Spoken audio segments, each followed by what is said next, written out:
itong si Mr. Pony Chen. Babae po ba ito, lalaki? Lalaki po. Yan po yung Kalipinong katipan. But at the same time, siya rin po yung nagsabi po sa inyo na huwag ikaw matakot kasi sila Man Scarpio, Pulong Duterte at Michael Yang ang may-ari ng shipment. Yes, Your Honor. Paano mo naman nasabi na si Councilor Small ay merong link kay Michael Yang, kay Congressman Pulong Duterte, at kay Attorney Man Scarpio? Kasi this is again in the aid of legislation. Nangyari yung mga pugo na yan dahil marami tayong agency na hindi ginagampanan yung kanilang tungkulin. Katulad na tagkol, next hearing na lang, no? Kasi hindi ko nagustuhan yung paulit-ulit. Mr. Chairman, magandang hapon po sa inyo. Magandang hapon sa iyo, Mr. Jigme Escuman. Nabanggit ko po rito sa affidavit mo na ikaw ay Customs Intelligence Officer. At binabanggit mo po rito na duties and functions mo consist of monitoring, profiling, and recording of importation of goods, as well as intelligence works. Ano pa po ba yung kasama dito sa trabaho mo? Kasi nag-iisip lang ako, bakit ikaw ang kailangan kinausap? No, ikaw ang kinausap ni na Henry, ikaw ang kinausap ni na Nilo Abiliera Jr. as a small. Ano po ba yung nakapaloob doon sa role mo? Ano po ba yung meron ka para kausapin ka nila? Your Honor, during that time po, I was already designated as the OIC Chief ng CIS, Bureau of Customs, Port of Manila. Then during that operation, ako rin po, Your Honor, halos team leader na nagre-represent sa Bureau of Customs.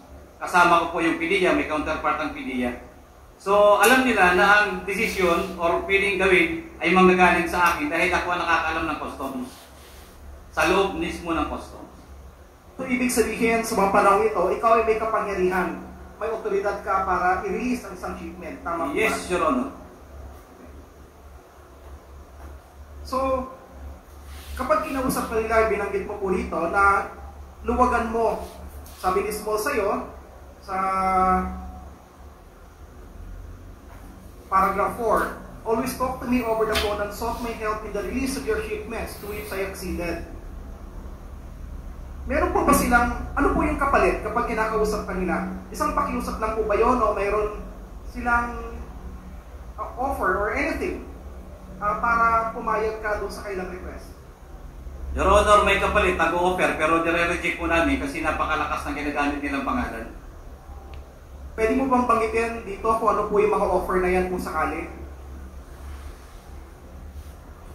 Konting suhol para luwagkan. Pero sabi ko nga, hindi ko na namin yan tinatanggap dahil ang influensya at napakalaki at hindi rin bagay na dapat gawin. So pakikisama na lang ang ginagawa namin. Okay. So ibig sabihin, niluluwagan mo, pumapayag ka doon sa kailang pakiusap bilang isang pakikisama. Although, may binabanggit ka rin na consideration. Except that, sabi mo, dahil malalakas yung mga pangalan na binabanggit, hindi ka pumapayag na tanggapin. Yes, Your Honor. Nabanggit mo dito sa paragraph 5, our office received reports from our confidential informants, usually bodegueros and pahinantes of the shipments facilitated by Councilor Small Abiliera, that illegal drugs were mixed up with the said shipments. Nung nalaman niyo po ito, ano po yung ginawa po ninyo? Your Honor, yan ang pakiusap, kaya pikit bulag ka na lang doon sa mga shipment nila. Pikit bulag ka na lang, bayaan mo na lang mawala. Kaya nga, ito na lang ang pinukusa namin na isang shipment. Kaya na nagiging missing containers na lang. Sa recollection mo, gaano karaming shipments? So ilang beses po sila na nakapagpapasok ng shipment? Your Honor, as per reports, that is about, sa Port of Manila po, 700 more or less containers. Yan po ay yung records. Gaano katagal po yung 700 shipments po na yan? Bago lang po si Commissioner Lapin about 2 o 3 months. 2 to 3 months, may nakapasok na 700 Nakalusot po, shipments. baka pagdating at nakakalabas na walang nakakalam kundi sila lang. At sa iyong pagtaya, dun sa mga 700 shipments po na yon, ilan sa tingin mo ang may nakasama na illegal drugs? Your Honor, ang ano namin nun, assessment namin, 50% may palaman. So, ibig sabihin kung 700 shipments in that span of period, at 50% may laman, 350 shipments may laman na illegal na droga? Yes, Your Honor. Chabu. base po sa pagtaya po ninyo, gaano karami usually yung laman ng isang shipment na illegal drugs? Your Honor, hindi ko ma-determine ngayon, pero ang nagdedetermine niyan yung PDEA. Nagagaling na sa kanila ang assessment pag nakakalabas na. Kaya nga ako, pinupukpok ng PDEA ang Customs, yung Customs Intelligence Deputy Commissioner, pinupukpok naman yung Director, din sa amin naman binababa yung order. Doon sa 700 na binabanggit mo kanina, 350, dahil 50% yung may laman. Mayroon ba kayong finlag doon in stock kahit isa? No, Your Honor, hindi ko talaga nakialam sa kanila. Dahil nag-project na lang kami, nung sinabi, para na lang dito sa isang project. So, ibig sabihin, lahat po yun, nakalabas po yun, malaya na naka-circulate. Nakalabas, Your Honor. Malala mo po ba kung anong period po ito? Anong taon? Anong buwan? 2018. Dito sa sinabi mo, sa paragraph 7, on account of our intelligence works, various shipments were alerted, and in various occasions, Councilor Small requested me, luwagan mo yung mga shipments na yan. Alam mo naman na kina Michael Yang, Pulong, at Mansian. Opo. Kailan ka kinala kinausap tungkol po dito? Your Honor, halos ano naman kasi mula pa ng pagkaupo nila 2017, nandoon na sila. So halos yung telepono, about 3 times kami personal na nagkakilala, nagkakwentuhan, then by phone, tatawag, pare meron kami dyan. So ibig sabihin, meron kami dyan. Kaya mo na, sabi ko, uwi na lang tayo, huwag na natin pakialaman yun. Sabi mo na appoint ka sa OIC. Sino ba yung i-credit mo doon sa position po na yon, sa appointment mo po na yon? I was designated, Your Honor, as Port of Manila CIS. Ang nag-appoint sa akin ay yung recommended ako ng director ng CIS. Then the order was approved by the Commissioner of the Bureau of Customs. Sa meron rin dito sa paragraph 8, said container shipments are reported missing while on hold and alert status in POM and MICP as well as other international ports in the country, prompting the House of Representatives to invite Customs Commissioner La Pena and to shed lights thereon. Hindi ko lang makuha po yung relasyon po ng paragraph 7 at paragraph 8. Alin po ba yung tinutukoy po niyo dito na nawawalang shipment? Yun yung during that year, Your Honor, na mga nanawalang mga missing containers na na-involve sa kanila. Yung around 2018, early 2018, na bago mo po si General Lapinian. Mga ilang shipment po itong tinutukoy po ninyo na nawawala? Yan po yung Honor na pag binili lang sa containers, around 700 containers. Yung shipments, hindi na ho namin kinukuha, hindi na inahawag namin pinakikialaman. Then paragraph 9, binabanggit po niyo dito na may mga overstaying cargoes. One of which was the Bicapa trading shipment. Opo, Your Honor. Anong relasyon po noon doon sa naunang mga nawawalang shipment? Isa po yan, Your Honor, sa tatrabahuin nila na pumutok na tinatrabaho. Ibig sabihin, nalaman na ng ibang tao sa customs, tinatrabaho na namin at tinututukan na dahil nalaman ko na ngayon through sa mga dokumento sa Bureau of Customs na may overstaying na bakal at yun ay tinik na namin diretsyo. Tinik na po namin. Ibig bang sabihin po ito, nire-report ninyo as missing pero the fact is, unaccounted for lang, doon lang siya sa loob? Yun pong iba po, reported yun na missing, yan po ay overstaying. Ibig sabihin nasa loob pa ng port. Pag missing na, ibig sabihin nakalabas na sa port. So, iba po yung mga shipment na binabanggit po ninyo na nawawala dito sa mga overstaying. Opo, iba po yun. At dito sa overstaying po na ito yung nahanap po yung, nakita po yung shabu Opo. na nakapalaw po sa Magnetic lifter. Opo, yun. Paano nyo nalaman na may shabu po doon sa shipment po na yun? Your Honor, coordination na po yun. Nag-assist ng information kami at saka si Colonel Acierto at si Colonel Tajardo yung PDEA. Kasi we are working together. So nung nalaman po ninyo na mayroon pong laman po yun, ano po yung naging action po ninyo? Tinutukan na po namin yun. Yung isa na yun na matagal na, dapat more than 30 days na tinutukan namin, gumawa na kami ng official report para aprobahan ni Commissioner at maibaba, mag-verify ko na dyan pa at ma-open, mabuksan yung container na yun. Na-verify po ninyo na sa Bicaba po ito. Yes, Your Honor. Siya yung importer. Then, nung binuksan po ninyo, ano po yung lumabas? Yan po yun, lumabas na yung magnetic lifter, binuksan ang magnetic lifter. In the process po yan, together with PDEA, na lumabas na rin po yung shabu. Nung makita po ninyo na gano'n, ano po yung sumunod na ginawa ninyo? Your Honor, hindi na po namin trabaho yun, PDEA na po ang trabaho nun, kaya tinurn over ko na sa PDEA. Tinurn over po sa PDEA. Opo, dahil positive na ang drug shipment. Ngayon, nagkaroon po kayo ng kaso. Anong kaso po yung final po sa inyo? Ang related po yung kaso po na yun? Related po dyan, conspiracy to import drugs. Yung droga na po yan, pinalalabas na kami ay kasabwat sa importation na yan na hinuli namin. Nakasabwat ka ng Bicaba? Ng Bicaba. Kung sinasabing kasabwat ka sa Bicaba, sino-sino ang kasama mo na nakasuhan? Your Honor, kami lang tatlo at saka yung Bicaba, tatlo, din Chinese. Hindi po ako, yun na po.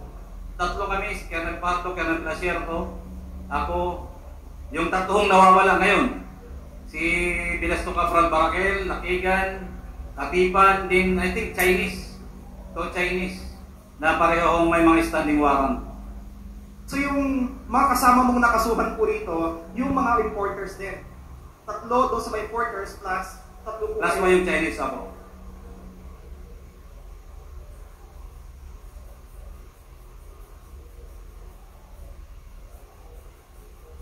Kailan po kayo kinasuhan?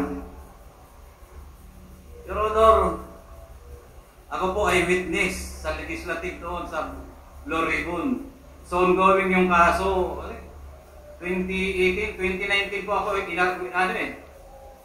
think early February, March, may pinailan po kami ng kaso. Then I was arrested, I think that was April 2019. Kailan po kayo na-convict? Kinonvict po kami after 4 years. Last year lang o. Alam ko po na pasok po kayo sa Witness Protection Program before. Your Honor, hindi po yata in-effect ang Witness Protection Program noon. Yung RA 6981, hindi po binabanggit pag binabanggit namin. Sa Department of Justice, pag binabanggit namin, parang hindi nila pinaniniwalaan.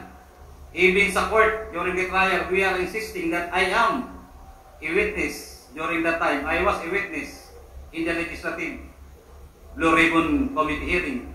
Wala pong nag-comment. Kaya nga ho, gusto ko dito ilabas dahil baka kako yung batas sarado na, hindi na effective. And that is also why, Your Honors, na sana ho yan ay matulungan ako na yan po ay maging effective. So ibig sabihin, hindi po kayo naging witness on the part ng gobyerno? Hindi po. Talagang accused, kinulong. Tinanggal po ako, I think April din.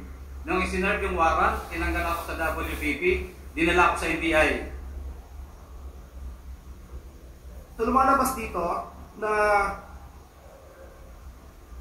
yung Bicaba, nung kausap mo itong si over the phone, itong si Mr. Pony Chen, babae po ba ito, lalaki? Lalaki po. Lalaki po yung Kalipinong Katipan. Ito po yung binabanggit din po ninyo na Chinese? Na Chinese po, na ginamit si Bicaba. Yun ang nakiusap kay Bilasto Cabral Barakel para gamitin yung Bicaba trading, maging consignee. So kasama rin po ba siya sa kinasuhan? Kasama din po yun, Chinese. Kasama niyo pong na-convict? Kasama din po yan na may standing warrant ngayon. But at the same time, siya rin po yung nagsabi po sa inyo na huwag kayo matakot kasi sila Man Scarpio, Pulong Duterte at Michael Yang ang may-ari ng shipment. Yes, Your Honor. Itong mga binanggit po niya, lumabas din po ba ito sa pagdinig sa inyo sa kaso? No, Your Honor. Bakit itong binabanggit mo po ngayon, binanggit mo po ito sa kaso? Sinabi ko lang po yan, no, Your Honor, hindi ko diniretso ang pangalan ng mga tao yan kasi inantay ko po yung kanitong fora.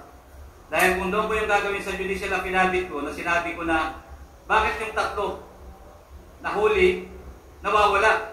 Bakit ako ang nakakulong?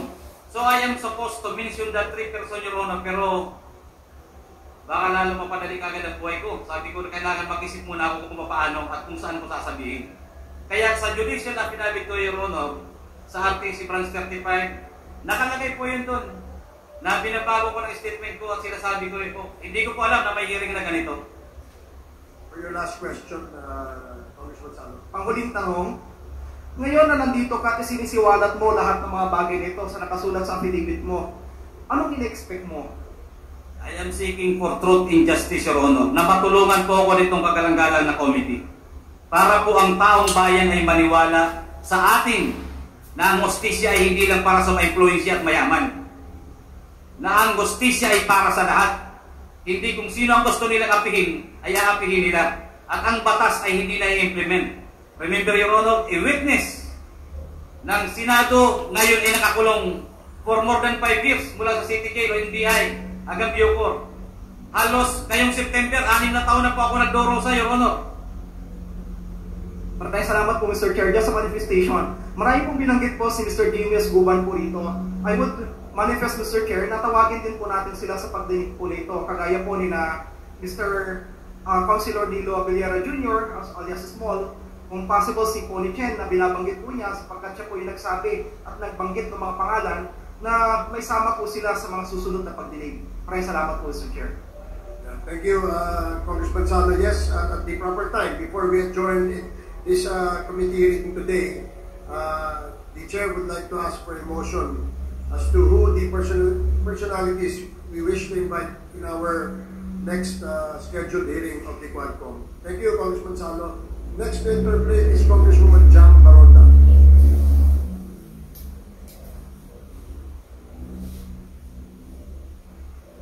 Thank you so much, Mr. Chair. Since we're talking about war on drugs and at the same time human rights, I may be allowed to ask question regarding this is regarding HOR number 1346 and HOR 1351. Previously, Congresswoman Baronda, may I know? That's a House resolution. yes, Mr. Chair. And is this related to the Yes, of issue? course, Mr. Chair. This is somehow related to war on drugs and human rights. Okay, you have 5 minutes. Thank you so much, Mr. Chair. Mr. Chairman, I read the summary of Chairperson's report on HR 1346 and HR 1351 that Police Colonel Sherto previously included Michael Yang in 2017 report to the PNP as person with known links to the illegal drug trade. Despite the said report, nothing was done by PNP against Michael Yang, knowing that he was then close to the former president. I recall that it was also in 2017 that former president described our city as the most shabualized city in the Philippines. Such labeling made by the former president caused much shame to our city and to its resident. And I would like to direct this question to PDEA and PNP. Does the record support the claim of the former president in 2017 that Iloilo City was the most shabualized city in the Philippines? PNP.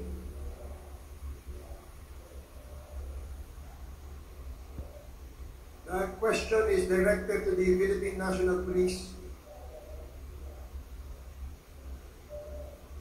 May we be clarified, Your Honors, as to what kind of report that is? My question is, does the record support the claim of the former president in 2017 that Iloilo City was the most shabualized city in the Philippines? Or can you please answer or give me some proof or number of top 50 list of cities and provinces? The case on drugs, at the same time, list of officials of Iloilo City that's included in the list in the war on drugs.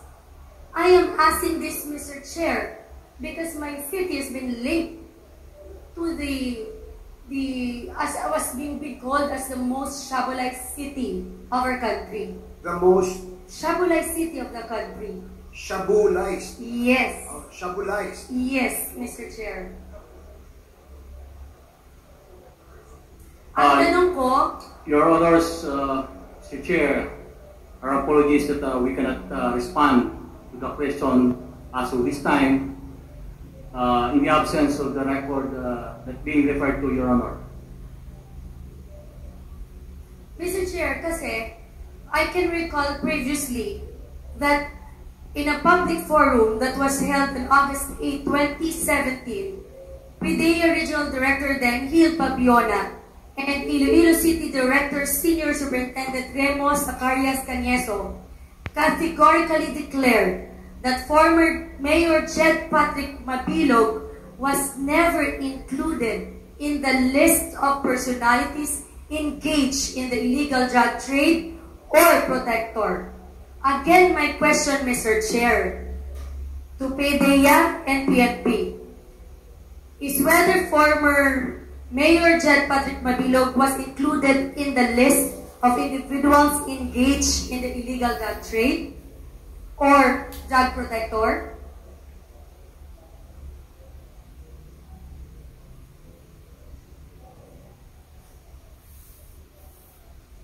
PNP. Please respond. Your Honors, if you would allow us to refer later on the question with the Directorate for Intelligence as this matter referred to Liz, probably with respect to the personalities involved in illegal drugs, as I believe. Thank you, Your Honor. Mr. Chair, gusto ko lang po malaman kasi sinasabi ko ito. Kasi Mayor Jed Patrick Mabilog is known to be the number 5 world mayor. And he was able to gain many awards and recognition both internationally and locally. Kaya lang naman umalis si Mayor Jed because of his fear of his life. Umalis siya after attending a summit in Japan because he was advised not to come home. Kasi alam naman natin na very vocal ang dating presidente na si Mayor Jed Mabilog na yan. Pilit na ina-accuse na protector ng droga. Although sa buong city of Iloilo, alam namin na hindi totoo. And there were several instances in an event, especially in the 145th founding anniversary and second Kalahi Festival ng Bulwagang Kalahi ng Tarlac, na sinabi niya na pag bumalik si Mayor Jed, papatayin ko yan kasi drug protector yan. But up until now, wala kaming may nakita or listahan from PIDEA or PNP na si Jed sangkot sa illegal drug trade or protector. Ang gusto ko lang malaman dito, Mr. Chair, we need to give due recognition or kailangan natin, kumbaga, ang mayor nga namin, most outstanding mayor, mahal ng taong maka-Diyos, walang problema sa droga, naging biktima ng human rights. Paano na lang po yung mga empleyado na tulad ni Mr. Gupan, tulad ng iba, na hindi nabigyan ng hustisya? Mr. Chair, you know what? Siguro kung gustuhin man ng Quad Commission na ito, I might be able to convince Mayor Jed na umuwi so that we can also ask for his statement anong nangyari sa kanya to shed light sa war on drugs ng issue ng Iloilo na hindi naman. Alam mo kasi Iloilo known as City of Love, hindi po Shabolized City. So it is also our obligation now as the first Congresswoman of the Lone District of Iloilo City to clear the label given by the former president to our city in 2017 as the most Shabolized city in the Philippines, Mr. Chair. The manifestation of Congresswoman Baronda is noted, and at the appropriate time, the committee, the Quadcom, will discuss and perhaps come up with a resolution in order that the Shabulized tag issued to the beautiful city of Iloilo will now be reconsidered with the action by the Quadcom. We still need more time to discuss this, and we do hope that in the subsequent hearings of the Quadcom, we'll be able to tackle that particular issue. Yes, again, Mr. Chair, thank you so much. And I would like also to reiterate that I would like to ask PDEA and PNP if they can give the list of top 50 cities and provinces in the Philippines in 2017 with the most number of drug-affected barangays. And second, list of elected local government officials in the city of Iloilo that were included in their drug list in 2017. Okay, If we can have it by next week, Mr. Chair.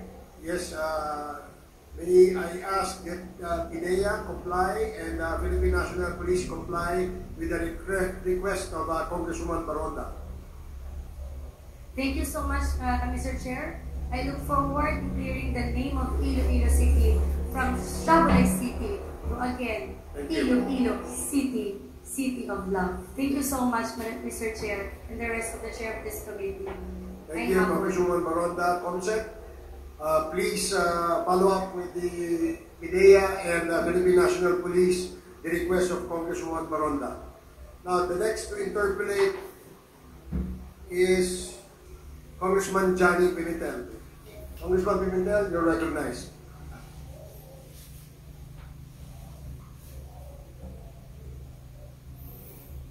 Mr. Chair, let me wait for Mr. Jimmy.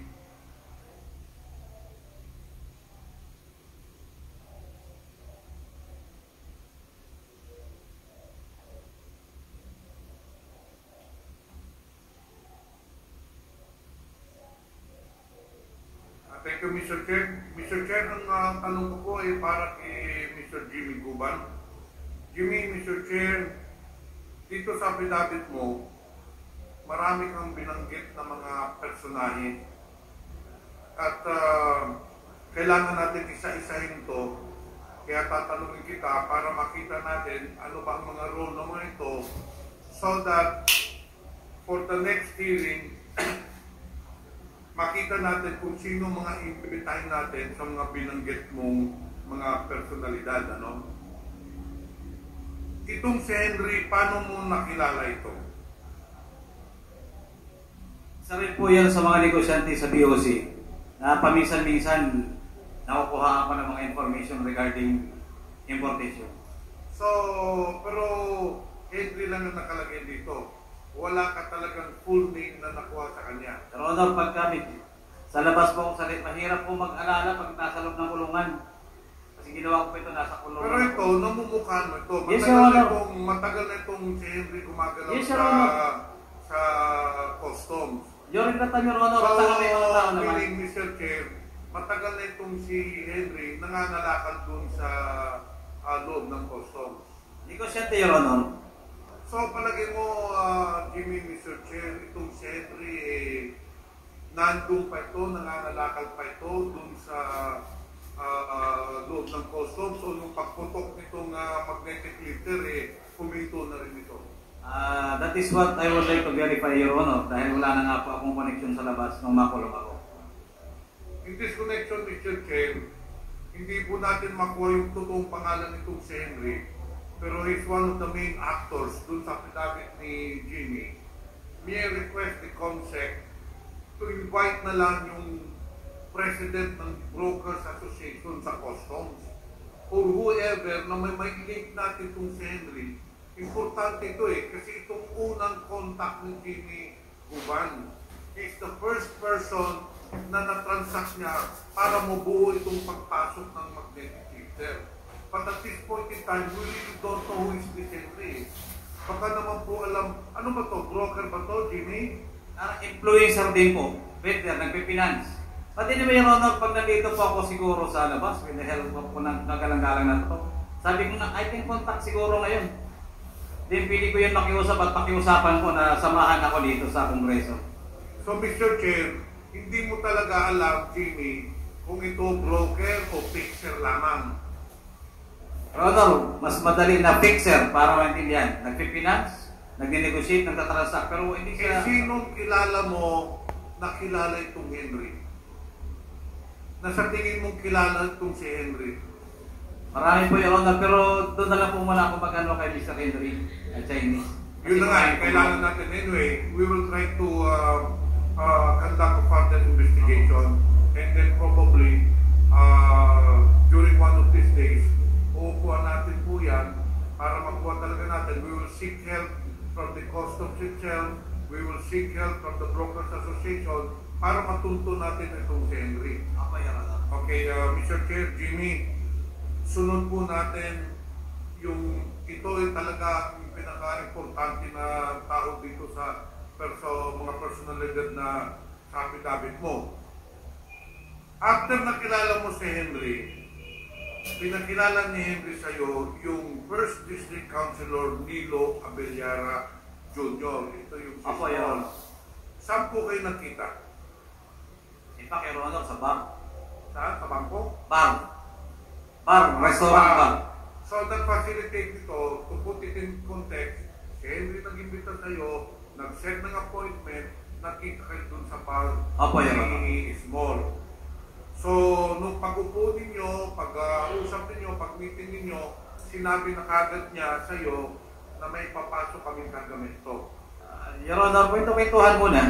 Kunting pakilala, ano siya sa Davao, sino siya sa Davao, ano trabaho niya, ano magagawa niya sa akin. Chair, sa first meeting ninyo, hindi pa niya sinabi na magpapasok sila ng kargamento. Sinabi na po, kaya lang mahaba po yung meeting namin. Ano sinabi kayo madaling araw? So, yun na nga. Pero at the end of the day, dun sa dulo, sinabi na niya na ang pakay niya sa'yo, magpapasok sila ng kargamento. Opo, Your Honor, at nakatulungan din si Henry. Okay, humingi ng tulong sa'yo, Jimmy. Opo. Ngayon, yung unang meeting ninyo, binanggit na ba niya si Michael Yang, Pulong, Oximan? Binanggit na ba niya? Hindi pa. Your Honor, yan po ang nare-represent niya. Hindi, pero doon sa meeting nga Binanggit niya po. Binanggit na niya. Yes, Your Honor. Sinabi niya na ito ay ang magpapasok nito, itong tatlo ng itong kargamento. Opo, Your Honor, binanggit niya kung bakit siya nando doon. Representative siya ng mga taong yun, Your Honor. Doon sa pag-uusap ninyo, Jimmy, Mr. Chair, wala pa siyang binanggit na Jimmy, ito, magpapasok tayo, negosyo ito, commercial ito. Meron ka dito, wala naman siyang binabanggit na gano'n. Your Honor, nakakatakot po, kaya usapan na lang namin, biruan na lang. Kaya tuloy lang ang transaksyon nila, tuloy ang ligaya, hindi na po kami nakikialam kung ano meron doon. Sa pagkatapos ng first meeting ninyo doon sa bar, Jimmy, Mr. Chair, may sunod pa na meeting na nangyari. Opo, Your Honor. Konting pintuhan ulit, konting bar ulit. Mga tingin mo, kung maalala mo pa, Mr. Chair, mga ilang meeting ang ginawa ninyo? Your Honor, about 3 times, 2018, siguro po, isa o dalawa. Wala po 2017, Your Honor. Mga tatlo o Mga tatlong beses. Opo, Your Honor. Sa tuwing mag-meeting kayo, Mr. Chair, palaging nandyan yung Henry. Opo, Your Honor, dahil siya po ang nag-invite. Mr. Chair, in this case, we have already established in this hearing, based on the testimony of our resource person, that this small or Councilor Nilo Abellera played a big role in the facilitation of the entry of this drug. So therefore, Mr. Chair, may I request the committee to invite Mr. Councilor Nilo Abellera. I don't know kung Councilor pa ito. So, we put it in record that this representation would like to invite Mr. Nilo Abellera Jr., Mr. Chair. Yes, later on we will be putting all these personalities that we're going to invite. Hindi, si Abellera identified na talaga ito eh. So, okay. Ito talaga, ito po, Mr. Chair, ang kamiting talaga ni Jimmy. Is that a motion? Yes, I move that, Mr. Chair, I move that we invite Mr. Nilo So Jr. there's a motion to invite Councilor Nilo Abellera Abellera Jr., I second. also known as Small. also known as Small. So, I second the motion. there's a second motion. Any objection? Hearing none, the said motion is now approved. Mr. Chair, Jimmy, isa pong Wait. napag... Yeah. You want to interject? No? Mr. Chair, we made a statement a moment ago that we are going to make a motion later on. Of all of those that you mentioned to be invited. May I request that we, for a while, So we'll be asking make the motion later. Congressman Pimentel to first refrain from inviting and having a motion to invite those personalities, because after the interpellation of all the members who want to ask questions, we will be moving to invite all those personalities. Okay, I agree with that. So, pero, since it's an omnibus motion, Mr. Chair, pero kailangan identify natin yung mga invitahin natin. So, this representation would like to invite, be included in the omnibus motion, si Mr. Vedasto Cabral Paraquil. Mr. Chair, would be put it in record na isa ito na personalidad na imbitahin natin. And then si Mr. Ponit Chen. Mr. Chair, Ponit Chen. Omnibus motion na eh. Ito po rin sama na nila to. The omnibus motion did not mention the personality. Please take note of the names of the persons that the committee will invite in our next committee hearing, and we will make that motion and approve the same at the proper time before we adjourn this committee hearing today. Okay, thank you, Mr. Chair. May I proceed? Jimmy, binanggit mo, nung nag-meeting kayo ni Small, sinabi niya talaga sa'yo na ang bis ang magpapasok nitong business partner niya. In this case, Michael Yan, Pulong Duterte, and si Manscarpio. Talagang binanggit niya yung pangalan, or was it just implied? Direkta pang sinabi yung mga pangalan talaga sa'yo? Binanggit niya po mga pangalan na yun. Ilang beses dun sa meeting ninyo? Dun sa 3 beses na nag-meet kayo, 3 beses na... Alam niyo po, pag nag-meeting kami yan, inaabot kami ng alas 5. Ako umalis na, sila nandun pa. Kasi ang sabi niya lagi, alas 7 pa ako babalik dahil sila nagiinom pa ata kasi yung dalawa. So, umalis na ako. Yung lagi halos magdam at hindi yung oras na po yun na magkakasama kami, yung lagi ang usapan. Pero, Mr. Chair, and for the benefit of everyone, ako ay naniniwala talaga dito sa statement ni Jimmy Guban. Bakit po? Itong si Small is very close. Councilor po ito ng Davao. So she is very close to the personalities na binanggit ni Jimmy Guban. So in that note, I really believe this statement. Ngayon, wala bang pagkakataon, Jimmy, na sa mga meetings niyo, hindi kayo nakita ng mga business partners ni Small? Your Honor, ako na po ang nag-avoid. Kasi bilang empleyado, at regular po akong empleyado ng customs, iniwasan ko po na ma-influensya na ako ng todo ng administrasyon na yun. Kaya po, sabi ko, tama na, okay na kako, nag-uusap na tayo. Okay na kako yun, sabi ko, kaibigan. So normal na po, hindi na po ako nakikimano na makaharap po sila. Hindi naman po nagkaroon ng pagkakataon na kayo ay kinasusap ng 3 business partners niya? Hindi. Hindi po. Matapos yung meeting ninyo, dito sa pinabit ninyo, Jimmy, sinasabi nyo na ilang beses kayo tinawagan ni Small. Yes, Your Honor. So, after the meeting ninyo, wala na na-out na si Henry, si Small na talagang tumatawag sa direkta. Opo, Your Honor. Pag may nalalaman agad sila na information that I will be working with those container that was released or missing, yun na kagad, dahil alam po nila na operatiba po ako ng CIS. I have a team, I'm handling a team. Team leader po ako, nagtatrabaho po ako sa Bureau. Mga nakailang tawag po siya, Mr. Chair, si Small. Marami po, kaya nag-cellphone ko sa loob ng 5 taon. Wala na po, kung hindi lang po sana nasira at ako lang ako, sabi ko po kung ilang digits tumatawag So sila. in short, Mr. Chair, itong si Small o Councilor Milo, ito talaga ang ika ng sundalo. Ito Apo. talaga ang nag-facilitate in behalf ng 3 business partners niya. So kailangan po, Mr. Chair, na ito ay sumipot doon sa next hearing para malaman. Since ito naman po binanggit ninyo during the hearing at sa doon sa kaso, Jimmy, bakit hindi nang isama itong si Councilor Aquilera doon sa kaso? Eh, very clear naman siya ng facilitate. Your Honor, wala naman po sa kanila. Ako po ang kinasuhan eh. Kami ang kinasuhan, wala po sila, Michael, hindi ko pa po nilalaban siya during that time. Then, Mr. Chair, that is a big injustice to Jimmy Gubang, considering na ito talagang may kasalanan, wala ka namang kasalanan rito. Ngayon, Mr. Chair, puntahan natin yung Bidasto Cabral Barakil.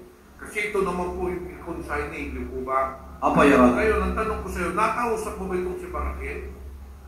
Nakausap ko po yan sa tungkol si Hernan Abarrio. Doon pa sa Calapan City sila. Personal mo po ito nakausap? Si Hernan Abarrio po ang kumausap dahil wala na po kaming oras noon dahil si Hernan taga-roon din sa Calapan.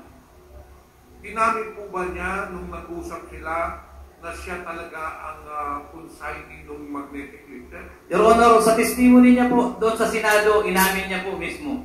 May tiis din po yun. Sa susunod po siguro, Your Honor, madadala ko po yung copy ng Blue Ribbon Committee hearing. Nandun po ang tanong mismo, tanungan nila. At sinabi rin po ng chairman doon na dapat pailanan ng kaso. Nandun po yun, Your Honor. Mr. Chair, based on the testimony of Jimmy, inamin ni Baracuel na siya talagang consignee. So that is why there is really a need for this Baracuel to appear on this during the next hearing.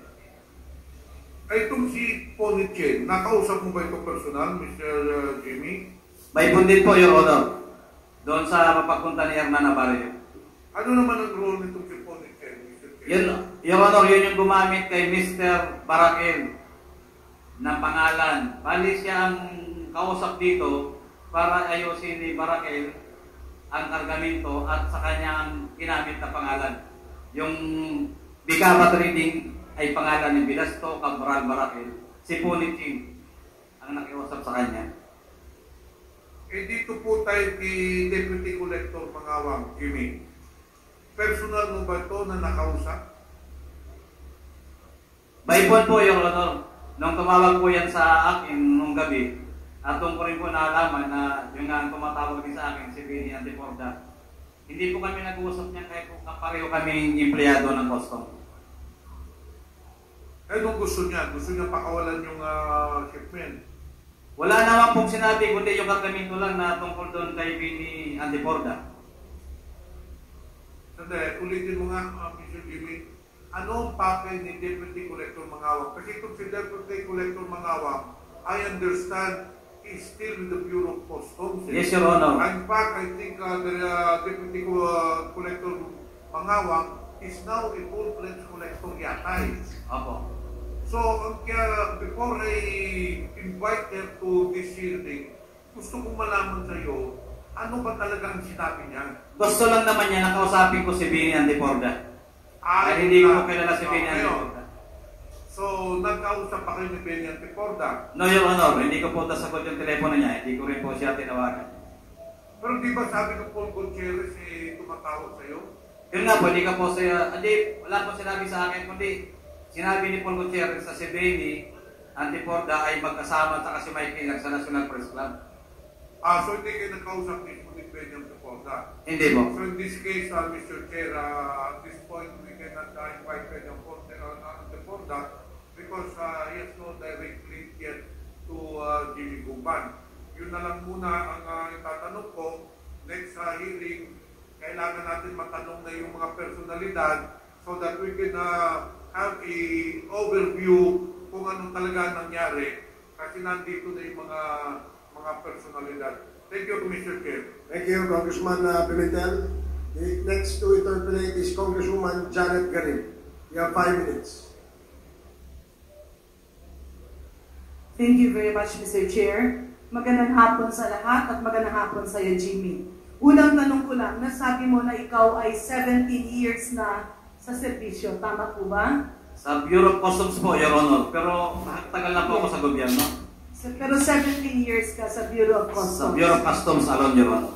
Sa tagal mo sa Bureau of Customs, ito ba ang unang pagkakataon na merong alleged na mga tawag, impluensya na ginagamit na nagagaling sa Office of the President or people related to the Office of the President?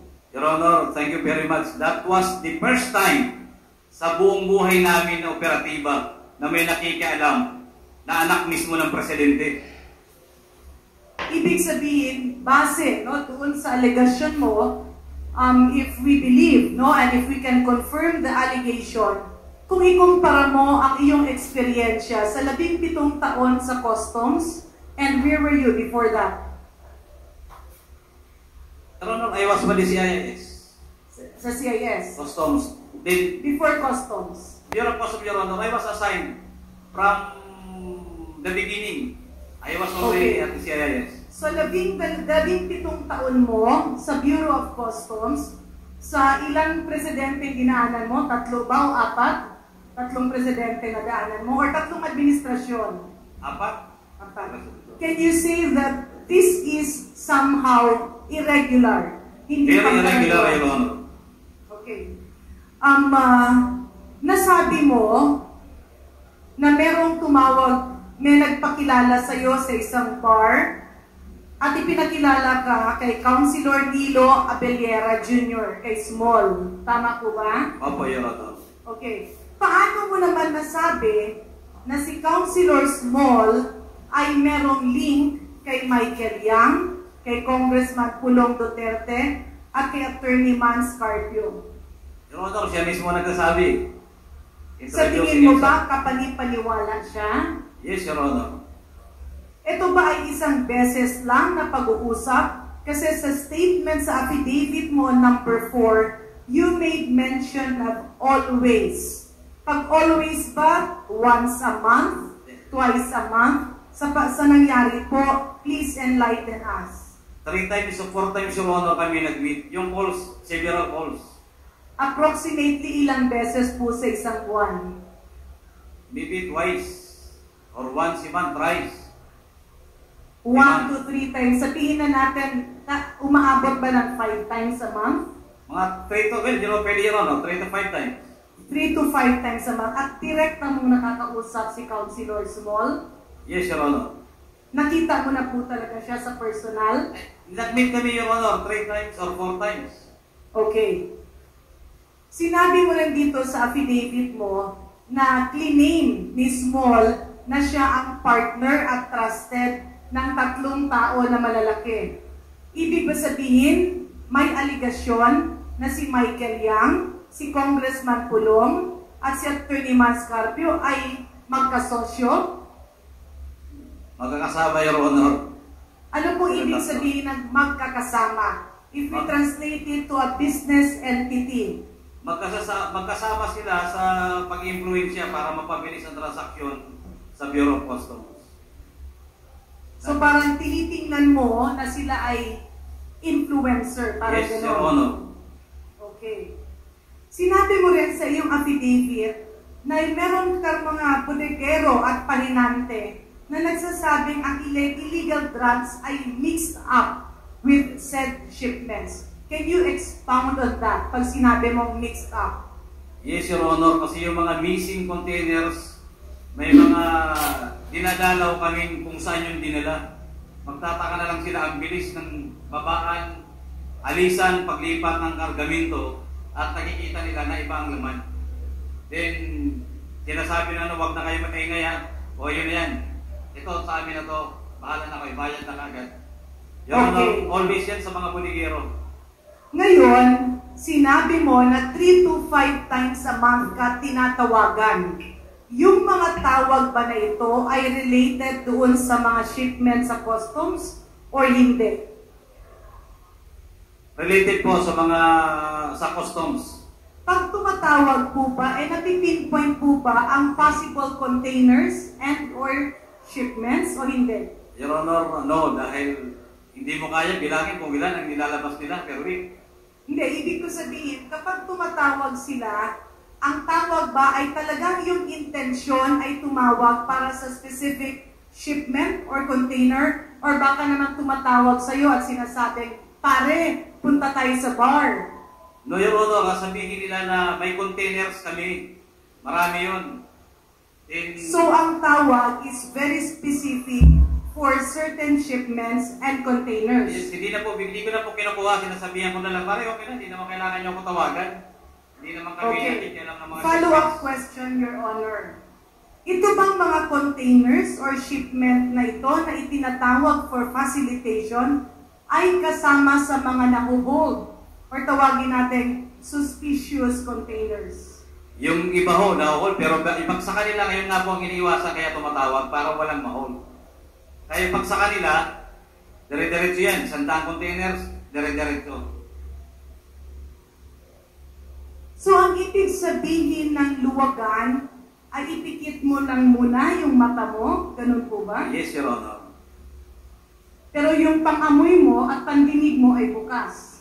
Alam mo namin na nangyayari, pero wala na dahil merong impluensya na napakalaki at napakahirap banggain. Okay. You also mentioned of overstaying cargoes. Can you laymanize to all of us? Ano po bang ibig sabihin ng overstaying cargoes? At dito kasi sa iyong affidavit ay parang nag-i-imply na kapag overstaying ay tila meron siyang laman na illegal. Yes, Your. Hindi naman totally lahat dahil minsan kulang ang papilis kaya nag-overstaying, nag-aaminda. Pero mas common pag-overstaying, ibig sabihin po niyan, sana tama pa ako, hindi ko nabasa ang batas, ang memo, pero more than 30 days. All shipments coming from or coming in must be accounted for. Bakit hindi lumalabas at tumatagal sa yarda? Kaya maraming container na natatingga. Dahil yan po yung mga overstaying, ang gusto nilang gawin kung anong gustong mangyari, yan yung mga pinapalusok, walang papeles, yung sabi ko kanina, siniswing, yung mga missing container, pag nakachip po, palalabasin nila. Linawin lang po natin ulit ha. Pag sinabi mo, kasi dito sinasabi mo, may pinagdudahan kayo na overstaying cargoes under VECABA trading shipment.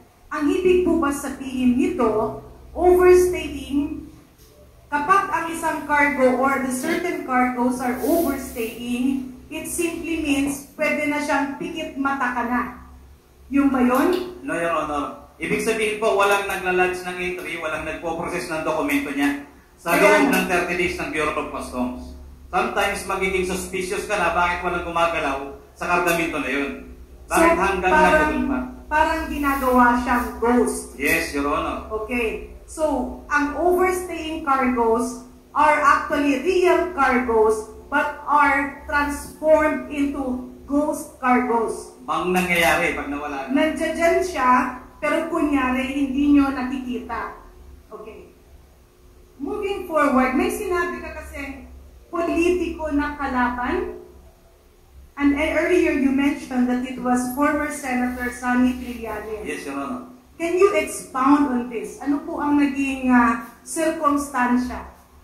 Your Honor, nung nandun ako, alam niyo, Your Honor, when I was arrested ng NBI, headed by then Attorney, I think, Dimaano, sinabihan niya kagad ako na ako may direct line kay Secretary. Kung anong gusto mo ko, sabihin mo. Sabi ko, for what? Teka, paki-expound po. Sinabi may direct line kay Secretary. Direct siya kay Secretary, yung nag-aresto sa akin. Secretary sino po? Department of Justice. Okay, sinabi na may direct line kay Secretary, dalawang naging DOJ Secretary, Secretary Aguirre and Secretary Maynard Guevara. During that year, Your Honor, Maynard Guevara. Okay, sino ang connected kay Secretary Si Maynard? Attorney Dimaano. NBI po, team leader ng NBI NAIA. Ano ang naging kautusan nila sa'yo? Serve yung warrant Then kung may kailangan ako, sabihin ko kaagad at may direct line siya kay Secretary. Ano ang relationship doon sa kay former Senator Sonny Trillanes? Your Honor, binabasa ko na meron silang gustong gawin na hindi nila ako madiretso na mag-alabigoy. Dumating po ako sa NBI, ganun din ang sabi nila sa akin. Hindi po ako nag-o-offer. Kasi anong i-offer ko sa kanila? Na may sasabihin ako, hanggang sa paulit-ulit ko kami wala po akong sinasabi. Hanggang sa, nung dinala na nila ako sa jail, tinornover ako sa jail, after the trial, naisipan kong tumawag. Dahil tumawag ako dahil may mga padala akong sulat, dahil siyempre gusto ko lumabas. Sabi ko, WPP ako, bakit ako nakakulong ako? So, padala po ako ng sulat sa NBI kung paano nila ako matutulungan. Yung pala na gusto nila, ay kung meron ako sa report na gusto nila, nakasama si ex-Senator Trillanes. Anytime kukunin nila ako kagad. Ibig sabihin, may lumapit sa iyo from NBI at yung NBI na yon ay nag-name drop at sinabing malapit siya kay Secretary Maynard Guevara at meron silang report na pinapapirma sa iyo at dun sa report parang sinasabi na idamay mo si Senator Sonny Trillanes. Your Honor, hindi po si Atty. Di Maano hiwalay na. 2 months na ako sa NBI, nahuli na ako ni Atty. Di Maano, nalabas na ako sa NBI, napunta na ako sa jail. So ibang tao na po yung kausap ko doon sa NBI. Isang deputy director na po ng NBI. Hiwalay na po yung kay Atty. Di Maano. Ang ibig mo sabihin ay nagkakaroon ng deflection. Opo, Your Honor. Congresswoman Garin, your time is up. Okay, let me wrap up, Mr. Chair. Mr. Chair, nasabi mo kanina nung ikaw ay nagbibigay ng iyong affidavit na madaldal si Michael Yang. Tama po ba? Madaldal? Hindi po, si Abeliera. Si Abeliera madaldal. Okay. Sa pananaw mo, si Michael Yang ba kung hindi siya ginawang Presidential Economic Advisor, ay magkakaroon ng ganitong impluwensya o hindi? Your Honor, kahit na hindi siya gawin dahil may impluwensya siya kay Pulong. So magkakaroon ng impluwensya pa rin sa Bureau of Customs dahil yun ang negosyo nila. Nagkaroon po tayo ng celebrated na war on drugs. At narinig niyo po ito sa mga balita. Sa pananaw niyo po ba, bilang isang mamamayang Pilipino, ikumpara mo yung mga nakaraang administrasyon hanggang dumating ang last administration, may nagbago ba sa laban kontra droga or wala? Your Honor, wala pong nagbago, lalo pong lumala. Ang dami pong stocks, ang dami pong dumadaan sa custom during the past administration. Lutang at ang dami. Naglabasan po during the time, green tea, red tea, plus purong tea. Pero shabu.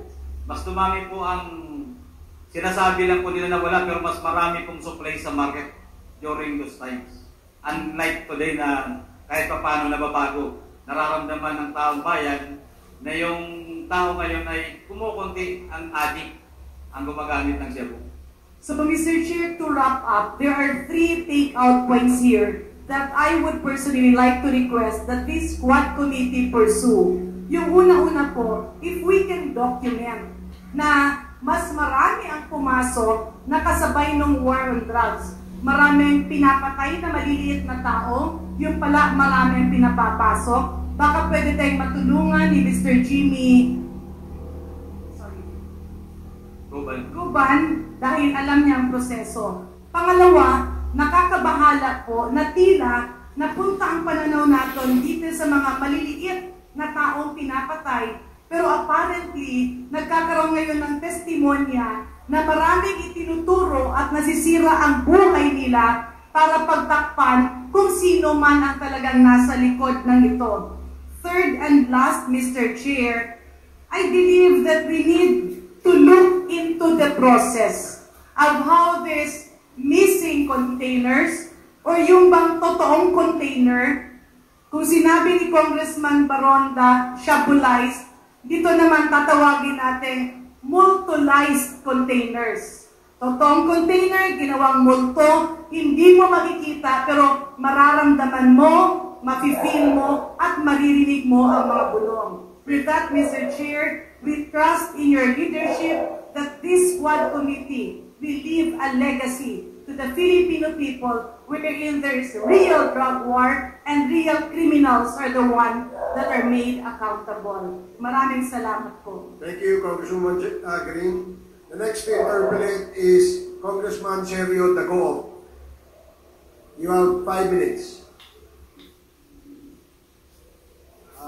For the information of the members, Congressman Dago is the last interpellator on the issue of Mr. Guban, so that we can pursue other issues after the Guban's testimony, because we have invited several resource persons for today's hearing. So, since there will be more hearings to be scheduled by the Quadcom, we will probably be able to ask questions that have never been asked today in the subsequent hearings of the Quadcom. So, Congressman Dago, you have 5 minutes. Thank you, Mr. Chair. Actually, Mr. Chair, supposed to be my interpellation will be on Pugo. However, with Mr. Guban, I have some clarificatory questions habang nandito siya. Nung tinanong ka, Mr. Jimmy, in one of the members of the committee kung ilang taon ka na sa Bureau of Customs, ang sagot mo ay 17 years. Tama po ba yun? Opo, Your Honor. Nung tinanong ka din kung is this the first time in your 17 years sa Bureau of Customs na mayroong nag-intervene sa inyong huli, ano po yung sagot mo ulit? Only the past administration, Your Honor, doon lang po ako naka-experience. Ano yung sagot mo first time na First time, Your nakalimutan ko lang? Honor. First time po, Your Honor, na kausap kami ng gano'ng nag-i-influensya sa mga importation sa Bureau of Customs. So, in as far as yung nag-intervene at nag-influensya, this is your first time na parang malapit sa presidente. Ganun po ba ang ibig mong sabihin? Malapit po saan po? Malapit sa presidente. Ganun po ba ang ibig Yung mong nag-influensya po, malapit sa presidente. Ang ibig po bang sabihin yan, noong una, mayroon ding nag-intervene pero hindi lang malapit sa presidente. Ang ibig kong sabihin, marami ka ng karanasan na may nag-influence, nag-intervene sa mga huli nyo. Pero hindi lang malapit sa presidente. This is the first time lang na yung nag-intervene ay malapit sa presidente. Tama po ba yun? Yes, Your Honor. So, ang ibig po ba din sabihin nun, sa 17 years mo, marami ng mga huli ninyo na nareglo dahil may nag-influensya kahit hindi malapit sa presidente. Your Honor, wala po. Tinitingnan lang, kinokorek lang ang mga importation. Kung may diferensya, makikiusap na ito magsasabit kami ng papilis, but not as an influence to facilitate the easily release of the containers. So, ibig sabihin, may nag-influensya noon, hindi malapit sa presidente, hindi nyo pinagbigyan. Ganun po ba yun? Hindi po, Your Honor. Sinusunod po namin ang proseso. Ano po ba, Mr. Guban, yung proseso? Sabi mo kasi kanina, maraming mga overstaying.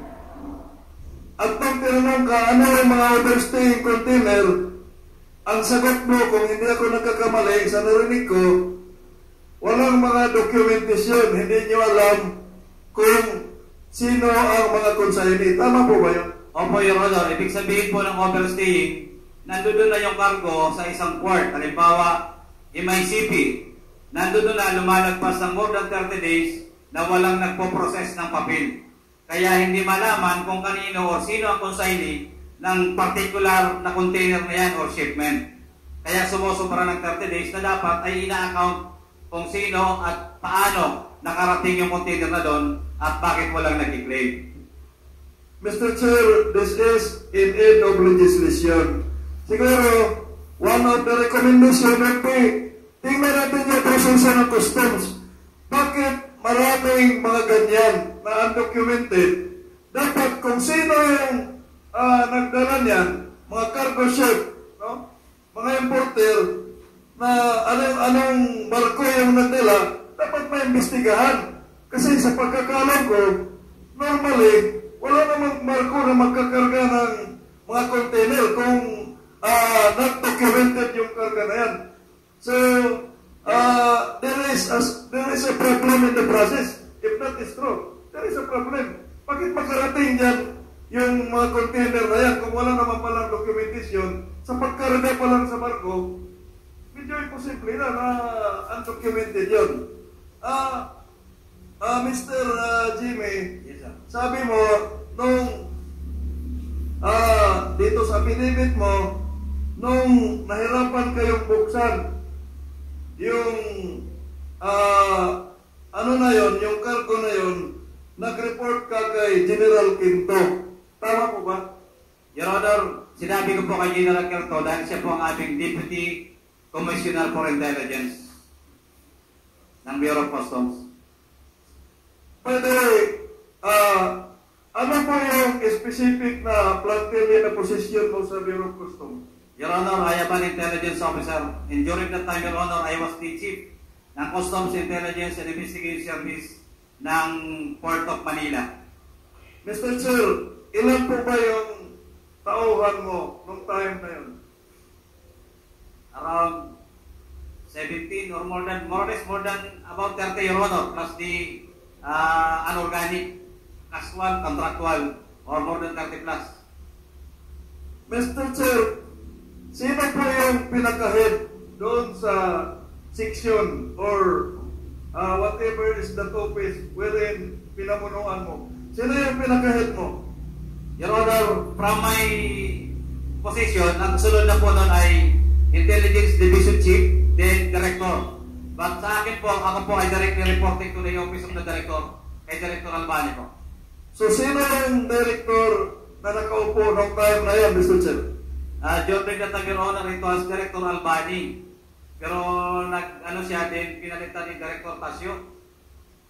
Mr. Chair, bakit ka, nung nahirapan kayong buksan, bakit ka nagre-report kay General Quinto? Hindi doon sa hipi mo. No, Your Honor, General Quinto, wala doon ang Director namin. He was our Deputy Commissioner. Mas mataas po kaysa sa Director. Kasama ko po kasi. Siya po ang sumama doon sa port at siya po ang Deputy Commissioner for Intelligence Group. Mas doon po, mas mataas po sa Director. So, pwede ba yun? Pwede ba yun na i-bypass po yung Mr. Chair? I-bypass po yung hipi mo sa section ninyo? Your Honor, during that time, wala po yung Director. So, General Quinto was there. Itong allegation na si Mr. Itong si Vicaba Trading owned by Vedasto Cabral Barakil under Marial Agrimas Katipan who are business dummies ni Mr. Punichin. Paano pa nyo nasiguro na dami itong kumpanya na to ni Mr. Punichin? Your Honor, umatid po yan sa Senate Blue Ribbon Committee hearing. At tinanong at inamin niya na siya ang kinausap ni Punichin para mag-inamin. At siya ang may-ari ng Vicaba Trading, inamin niya rin po. Mr. Chair, no, gusto ko lang malaman yung pinanggalingan nitong allegation na to para magiging pulido yung sinumpaan mong salaysay. Noong bang sinumpaan mo to ngayon ay based on the account after the hearing of the Blue Ribbon Committee or based on your account nung nangyari actually yung pangyayaring ito? Your Honor, yan po yung pangyayari na katotohanan na ginawa ko ngayon. Hindi. Kasi ang sabi mo, Mr. Chair, kaya mo nasabi na business dummy ni Mr. Punichin itong Vicaba ay dahil doon na-debate sa hearing sa Blue Ribbon. So, ang ibig po bang sabihin yan, hindi to based on the account nung nangyari itong kaso na to bago nag-Blue Ribbon? Doon po, Your Honor, bago pa po mag-hearing, alam na namin na yun. Ngayon pag-hearing, mas lalo po namin na patunayan na kanya talaga yung shipment na yun na Bicaba Trading. Please wrap up, Congressman. Yes, Mr. Chair, final question na lang. Linawin ko lang, itong statement mo na dami ni Mr. Punitsin, itong Bicaba, ay nalaman mo na noong time na nag-investigate kayo sa Bicaba. Yes, Your Honor. Itong mga documents na to, mga information, ay nasa posisyon mo pa hanggang ngayon. Your Honor, pili ko pong hanapin, pero that will also be attested during the hearing ng Blue Ribbon Committee. Pero pili ko pong hanapin, Your Honor. Mr. Chair, finally, I would like to manifest, kasi yung line of questioning ko sana ay sa PUGO, I would like to manifest that in the next hearing, the Department of Labor and Employment in the Provincial Officer of Dole and the Regional Officer of Dole were on the provinces and regions that were investigating PUGO should be invited. The officers also, provincial and regional of officers of PhilHealth and the Social Security System. Kasi this is again in the aid of legislation. Nangyari yung mga PUGO na yan dahil marami tayong agency na hindi ginagampanan yung kanilang tungkulin. Katulad na PAGCOR, next hearing na lang, no? Kasi hindi ko nagustuhan yung paulit-ulit na scapegoat ni PAGCOR, Mr. Chair, for the record, na hindi namin sinisitayan because wala silang lisensya. Ang amin lang minomonitor ay yung may license. Hindi ko po matatanggap yan, Mr. Chair, kasi kung ikaw nagkakanda ka ng, nagkaano ka ng party, ang inasikaso mo lang pala yung mga impitado mo. Ngayon, hindi mo sisitahin yung mga intruder. So, medyo, hindi katanggap-tanggap yung sinasabi ni PAGCOR na hindi namin pinag-alaman yan kahit nakita namin doon nung nag-inspect sila speaker, yung Quadcom, ay may mga nakita doon na ibang building. Bakit hindi nila minotor? Ang palaging sagot, ito lang kasi ang may license. Yung mga nakita namin walang license, pwede ba yan? Kayo yung agency mandated by law, as you claim na kayo yung mandated by law. Bakit hindi ninyo pinalicense, ni-require? So, I could not accept that, Mr. Chair. Thank you, Mr. Chair. Thank you, Congressman Dago. At the proper time, your request will be taken up by the committee before we adjourn our committee hearing today. So, yes, Congressman Dan Fernandez. Mr. Chairman, before we leave the issue of Mr. Jimmy Guban, since this witness will still be testifying on the next hearings that will be conducted by the Quadcom, may I move that this person be put into the custody of the House of Representatives and shall be put as well on the Witness Protection Program under Section 4 of Republic Act 6981. And if I may quote, the Senate of the Philippines or the House of Representatives, as the case may be, shall have the primary jurisdiction in the administration and implementation of the program. Congress may request the necessary assistance from any department, bureau, office, or any other executive agency to assist with the implementation of the program. However, the program shall be implemented by the Senate or the House of Representatives independent from any other department, bureau, office, or any other executive agency when it is apparent that the investigation might be prejudiced and or when the safety of the witness might be jeopardized, especially when the public officials are involved.